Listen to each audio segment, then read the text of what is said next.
ఏం గేమ్ ఆడింది శివాజీ గారు అని నాకు చెప్పాలనిపించింది. శివాజీ గారు కనపడితే ఇంకా వచ్చిన వాళ్ళలో అమర్ గారు చాలా స్ట్రాంగ్ ఇచ్చారు నిఖిల్ గారికి.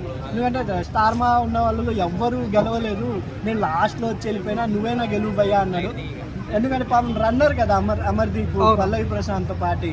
ఈసారైనా నిఖిల్ కానీ నబీల్ కానీ సేమ్ వస్తుంది అనుకుంటారా. నబీల్ సామాన్యుడు, పల్లవి ప్రశాంత్ కూడా సామాన్యుడు. నిఖిల్ అమరు సేమ్ స్టేజ్లోనే ఇప్పుడు ఉన్నారని అనిపిస్తుంది నాకు.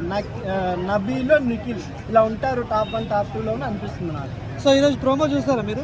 చూశాను. ప్రోమోలో అయితే ఎస్పీకి నిఖిల్కి పెద్ద ఎత్తున గొడవ అయితే జరిగింది. ఇంకోటి అంటే మన సోనియమ్మ వచ్చింది. సోనియా వచ్చి నామినేషన్ చేసిందంట యష్మిని, ప్రేరణ అని.